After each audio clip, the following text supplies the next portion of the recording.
नमस्कार, मैं हूं कायनात खान। आप देख रहे हैं social TV prime time bulletin. खबरों की शुरुआत करने से पहले नजर हेडलाइंस पर। 3 दिन बाद व्यवसायी पुत्र को नक्सलियों ने किया रिहा। 23 अक्टूबर को लखीसराय से दीपक का हुआ था अपहरण। मुख्यमंत्री नीतीश ने फिर बोला लालू पर हमला। चुनावी सभा में लोगों को दिलाई जंगल राज की याद। अभद्र टिप्पणी को लेकर लालू पर हमलावर है कांग्रेस। महागठबंधन में टूट के लिए राजद को ठहराया जिम्मेदार। टीएनबीयू में मेंटल हेल्थ अवेयरनेस प्रोग्राम आयोजित। मानसिक स्वास्थ्य से जुड़ी समस्याओं पर हुई चर्चा। अब खबरें विस्तार से। लखीसराय से अपहरित व्यवसायी पुत्र दीपक को नक्सलियों ने 3 दिनों के बाद रविवार की देर शाम कजरा स्टेशन के पास रिहा कर दिया है। अपने परिवार के बीच दीपक को देखकर परिजनों की खुशी का ठिकाना नहीं रहा। वहीं परिजन नक्सलियों द्वारा दीपक के साथ की गई बर्बरता को याद कर सिहर उठे। अपहरित को छोड़ने के एवज में नक्सलियों ने कितनी रकम ली है या पुलिस के दबाव में दीपक को छोड़ा गया, इस बात का खुलासा अभी नहीं हुआ है।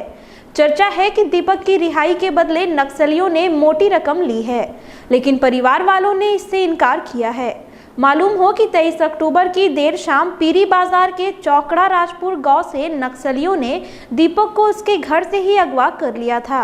दीपक को छुड़ाने गई पुलिस पर अपराधियों ने गोली चला दी थी, जिसके जवाबी कार्रवाई में एक नक्सली भी मारा गया था। एनडीए के लिए प्रतिष्ठा का सवाल बन चुके तारापुर विधानसभा इस समय हॉट सीट बना हुआ है।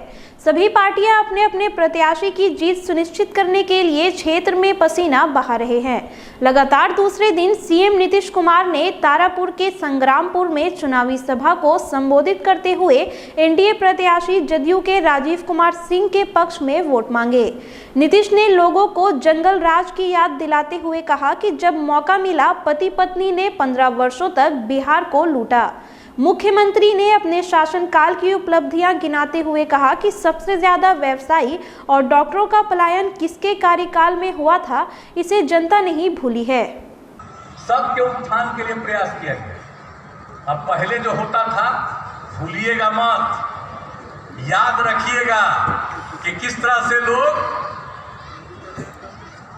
क्या स्थिति का सामना करते थे, और अब की स्थिति में सब पर ध्यान देना, सबको आगे बढ़ाना, ये हम लोग अपना कर्तव्य मान करके चल रहे हैं। बिहार कांग्रेस प्रभारी भक्त चरण दास पर अभद्र टिप्पणी को लेकर लालू लगातार अपने सहयोगी कांग्रेस के निशाने पर हैं।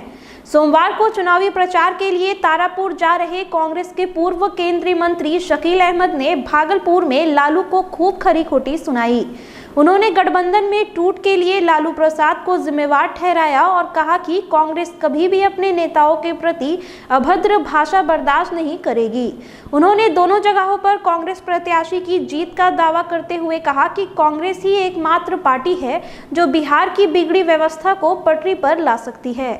वहीं पूर्व मंत्री के प्रेस कॉन्फ्रेंस में जिला अध्यक्ष परवेज जमाल और प्रदेश कार्य समिति के प्रवीण कुमार कुशवाहा, अमित आनंद, मुजफ्फर अहमद, सुमित शाह समेत अन्य कार्यकर्ता मौजूद थे। हास्य व्यंग अलग चीज है और अपशब्द कहना ये दोनों अलग चीज है। लालू जी बहुत से हास्य व्यंग की बातें किया करते हैं, लोग हंस के टाल देते हैं, सीरियसली नहीं लेते। लेकिन एक जनप्रतिनिधि के बारे में भक्त चरण दास जी हमारे पार्टी के महासचिव भी नहीं है राष्ट्रीय। भक्त चरण दास जी कई बार विधायक रहे, सांसद रहे, भारत सरकार में मंत्री रहे, और उनके बारे में इस तरह की अमर्यादित बात ये अशोभनीय है। मंगलवार को लोदीपुर दक्षिणी क्षेत्र वार्ड 19 से जिला परिषद उम्मीदवार अरविंद मंडल ने भारी संख्या में अपने समर्थकों के साथ नामांकन कर जीत का दावा किया है। नॉमिनेशन के बाद समर्थकों ने फूलमाला पहनाकर और गुलाल लगाकर स्वागत किया। अरविंद मंडल ने कहा कि मुझे क्षेत्र के मतदाताओं पर भरोसा है, क्योंकि मैंने अपने कार्यकाल में बिना भेदभाव के जनता की सेवा की है। इस बार जनता मुझे इनाम के साथ आशीर्वाद अवश्य देगी। उन्होंने कहा कि गंगा से कटाव की समस्या का अस्थायी समाधान मेरी पहली प्राथमिकता होगी। जो है 5 साल तक सेवा करने का मौका दिया, सारे हमारे जनता ने, और हमने अच्छा कोशिश किया कि जहाँ तक हो, जबकि सृजन भी रहा, कोरोना भी रहा, लेकिन हम लगे रहे जनता के बीच। और आप लोगों को लग रहा होगा जन सलाह देख के कि फिर हमको जरूर लाएगी हमारी जनता। सैंडिस कंपाउंड में उपेंद्र महारथी शिल्प अनुसंधान संस्थान द्वारा 7 दिवसीय मंजूषा महोत्सव के दौरान मंगलवार को स्टॉल पर खरीदारों की भीड़ लगी रही। महोत्सव स्थल पर काफी संख्या में लोग पहुंचे और मंजूषा कला के सामग्रियों की खरीदारी की। महोत्सव में 15 कलाओं के 50 स्टॉल लगाए गए, जिनमें से 7 स्टॉल मंजूषा कला के हैं। मंजूषा साड़ी, दुपट्टा व घरों के सजावट वाले सामानों को लोगों ने खूब पसंद किया। तिलकामांझी भागलपुर विश्वविद्यालय के स्नातकोत्तर मनोविज्ञान विभाग में मंगलवार को 1 दिवसीय मेंटल हेल्थ अवेयरनेस प्रोग्राम का आयोजन किया गया। कार्यक्रम का आयोजन काउंसलिंग सर्विस सेल और इंडियन साइकोलॉजिकल एसोसिएशन के संयुक्त बैनर तले किया गया, जिसकी अध्यक्षता विभागाध्यक्ष डॉक्टर संगीता झा ने की। मुख्य वक्ता डॉक्टर प्रोफेसर रानी ने मानसिक स्वास्थ्य से जुड़े विभिन्न पहलुओं पर चर्चा की और सकारात्मक विचार अपनाने पर बल दिया। प्रोफेसर तरनी ने निस्वार्थ सहायता एवं मित्रता को अच्छे मानसिक स्वास्थ्य की कुंजी बताते हुए सहयोग की अपील की। मौके पर कुलसचिव doctor Niranjan Prasad Yadav, professor Vivekananda, doctor Shweta पाठक समेत अन्य प्राध्यापक मौजूद थे। बीएसएनएल कर्मचारियों द्वारा सीएमडी के खिलाफ होने वाले 1 दिवसीय प्रदर्शन का आयोजन वार्ता के बाद स्थगित कर दिया गया। आंदोलन से पहले ही सीएमडी ने कर्मचारी नेताओं को उनकी मांगे सरकार के पास पहुंचाने का आश्वासन दिया। उसके बाद प्रदर्शन स्थगित कर दिया गया। वहीं संघ के जिला सचिव ने कहा कि सरकार हमारी मांगों पर सहानुभूति पूर्वक विचार नहीं करती है तो आंदोलन और उग्र किया जाएगा। चुके सीएमडी के खिलाफ में हम लोगों को सीएमडी भगाओ, बीएसएनएल बचाओ का नारा था, लेकिन इसमें सीएमडी हमारे महामंत्री को बुलाए बात करने के लिए, और ये हमारे सभी यूनियन का मांग था, सभी यूनियन को बुलाया गया है और इसीलिए प्रदर्शन का प्रोग्राम पोस्टपोन किया गया। मंगलवार को नाथनगर प्रखंड क्षेत्र के बेलखोरिया पंचायत से अंजना कुमारी ने अपने सैकड़ों समर्थकों के साथ मुखिया पद के लिए नामांकन का पर्चा दाखिल किया। नामांकन के पहले अंजना देवी ने अपने पति ब्रजेश सिंह कुशवाहा व पंचायत की जनता के साथ मंदिर में पूजा अर्चना की और ढोल नगाड़ों के साथ पंचायत का भ्रमण किया। मुखिया पति ब्रजेश ने कहा कि चुनाव में जीत मिलने पर मैं सदैव जनता के सुख दुख का सहभागी रहूंगा और बिना भेदभाव किए पंचायत का विकास करूंगा। उन्होंने अपनी जीत का दावा करते हुए कहा कि पंचायत की जनता का मुझे भरपूर आशीर्वाद मिल रहा है और मैं उनकी उम्मीदों पर खरा उतरूंगा।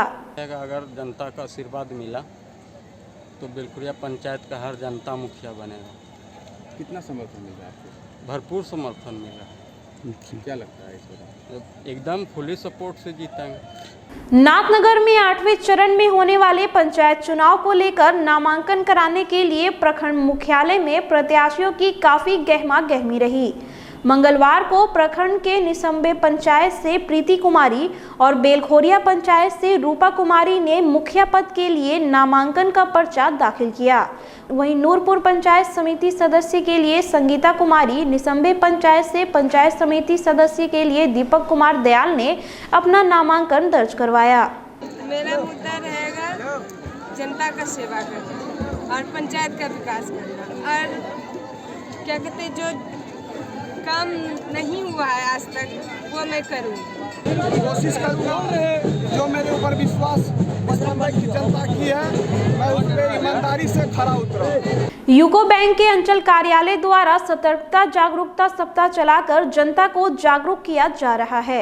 मंगलवार को रेलवे स्टेशन के पार्किंग क्षेत्र में एक नुक्कड़ नाटक का मंचन कर बैंक से संबंधित नियमों की जानकारी दी गई। यूको बैंक के पदाधिकारी ने कहा कि अनावश्यक चिट फंड से बचे और बैंक से सीधे संपर्क में रहे। यूको बैंक आपके साथ है और यहाँ बैंक से जुड़ी हर समस्या का निदान सरलता से होगा।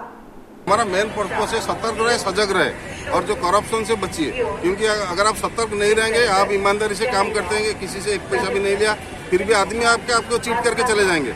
उनका जमीन का पेपर नहीं देके दूसरे का जमीन पेपर लेके लोन लेके चले जाएंगे, वो लोन रिपेमेंट नहीं आएगा तो आप जमीन बेच नहीं पाएंगे। इसलिए हमारा बैंक भी अभी मेन उद्देश्य यही है, हम सतर्क रहे, सतर्क रहे और बैंक को आपका ईमानदारी रहने का साथ साथ हम बैंक को भी बचाए। फिलहाल खबरों में इतना ही। अब मुझे दीजिए इजाजत। नमस्कार।